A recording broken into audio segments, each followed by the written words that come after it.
नमस्कार साथीहरू, तपाईलाई फेरि भेटेर मलाई धेरै खुसी लागेको छ।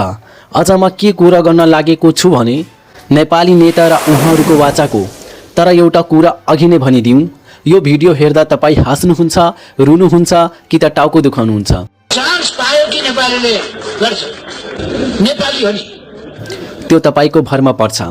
किनकि 5 वर्ष अगाडि जुन नेताहरूले भनेका थिए बाटो बनाउँछु, पानी ल्याउँछु, रोजगारी दिन्छु, त्यो नेताहरू आज फेरि चुनावको तयारीमा छन्। हो उही नेता, उही हात, उही माला, उही वाचा। तर आज म केही कुरा राख्ने छु, न कसैको पक्षमा न कसैको विपक्षमा। बस हामी युवाको मनको कुरा गर्नेछौँ। अब सुरु गरौँ। अब पहिलो कुरा के छ भन्दा नेपाली नेता बन्न के चाहिन्छ। मैले 3वटा चीज पत्ता लगाएको छु साथीहरू। पहिलो कुरा, एउटा पुरानो फोटो। त्यो फोटोमा तपाई मञ्चमा उभिनु भएको छ, पछाडि झण्डा छ, मुख खोलेको छ, केही भन्दै हुनुहुन्छ थाहा छैन, तर फोटो छ। यो फोटो जति पुरानो भयो त्यति नै तपाई अनुभवी हुनुहुन्छ। दोस्रो कुरा, एउटा जादुई वाक्य, म फेरि आउँछु। यो वाक्य नेपाली राजनीतिको सबैभन्दा शक्तिशाली वाक्य हो। किनकि तपाई कहिले आउनुहुन्छ भन्ने कसैले थाहा हुँदैन, तर भन्ने बानी चाहिन्छ। तेस्रो कुरा, सबैको गल्ती अर्काको टाउकोमा हाल्ने कला हुनुपर्छ। बाटो भत्कियो, अघिल्लो सरकारको गल्ती थियो, पानी छैन, पानी त मैले ल्याइदिएको थिएन, मान्छेले बिगारे, पैसा हरायो, त्यो त मेरो जानकारीमा थिएन। हिजो एउटा नेताको अन्तर्वार्ता हेरिरहेको थिएँ। उहाँले भन्नुभयो, मैले 5 वर्षमा 5 सेवाचा गरेको थिएँ। अनि रिपोर्टरले सोध्यो, कति पुरा भएँ? उहाँले भन्नुभयो, त्यो त अर्को प्रश्न हो। 5 सेवाचा 0 कार्यान्वयनमा यो पनि एउटा रिकर्ड नै हो साथीहरू। नेपाली राजनीतिको सबैभन्दा ठुलो खेल भनेको दोषारोपणको खेल हो। सबैले सबैलाई दोष दिने, तर कसैले पनि केही गर्ने होइन। अब दोस्रो कुरा, हामी युवा र पुरानो खालको कुरा। हामीले 2082 सालमा केही देख्यौँ। सडकमा युवाहरू उत्रिए, आवाज उठाए, बीबीसीले डकुमेन्ट्री बनायो, पुरै विश्वले हेर्यो। त्यो दिनहरूमा युवाले भन्यो पुग्यो, अब हामी सहने छैनौँ। तर त्यसपछि के भयो? बालेन आए, हर्का आए, गोपी आए, यी नयाँ अनुहारहरू आए जो हामी जस्तै छन्, जो बुझ्छन् कि युवालाई के चाहियो। तर अब यो हेर्नुहोस्, यहाँ एउटा कमेडी छ।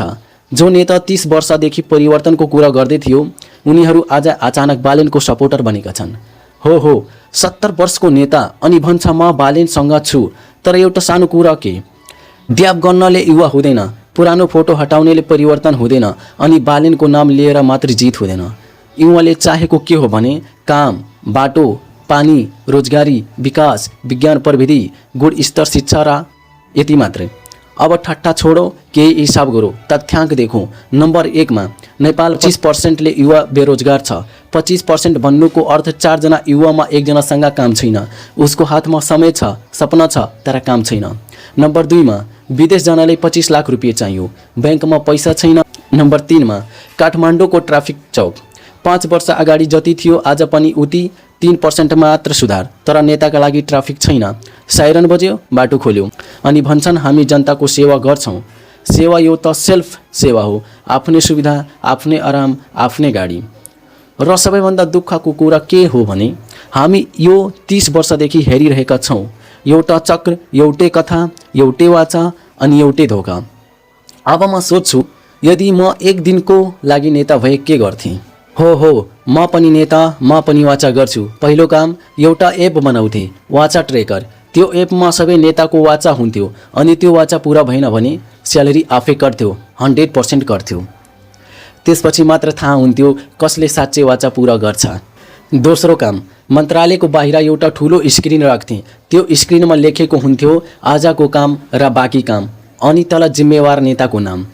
तेस्रो काम, चुनाव लड्नलाई एउटा शर्त राख्थे, पहिला आफ्नो वडाको 5 किलोमिटर सडक बनाउनुहोस्, अनि मात्र फेरि उम्मेदवार बन्न पाउनुहुन्छ।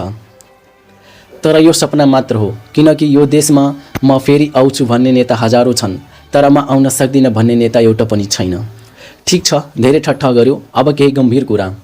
हामीले हिजो सडकमा देख्यौँ, युवा उत्रिए, आज आवाज उठाए, बीबीसीले देखायो, दुनियाँले देख्यो। त्यो एउटा सुरुवात मात्र थियो। नेपाल बदल्न नेताको पर्खनु छैन, हामी आफैले सुरु गर्न सक्छौँ। एउटा युवाले सानो पसल खोल्यो भने त्यो पनि रोजगारी नै हो। एउटाले रुख रोप्यो भने त्यो पनि वातावरण नै हो। एउटाले सडानको खाल्डो पुर्यो भने त्यो पनि विकास नै हो। परिवर्तन ठुलो हुन्न, सानो सानोबाट सुरु हुन्छ। त्यो BBC डकुमेन्ट्रीको एउटा लाइन थियो, हल्लाले होइन हलचलले फरक आउँछ। हलचल अहिले हामीले गर्नुपर्छ। अब अन्त्यमा नेताहरूलाई यो भिडियो मन पर्दैन त्यो मलाई थाहा छ।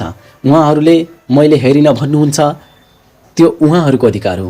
तर तपाईहरूलाई यो भिडियो मन पर्यो भने लाइक गर्नुहोस्, सेयर गर्नुहोस्, च्यानल सब्स्क्राइब गर्नुहोस्। ए छोलेहरू, मासु भातमा बिकेको तिमीहरूको जिन्दगी, देशको झन्डा बोक्ने रगत तिमीहरूसँग छैन। पार्टीका गुलाम हटिहाल।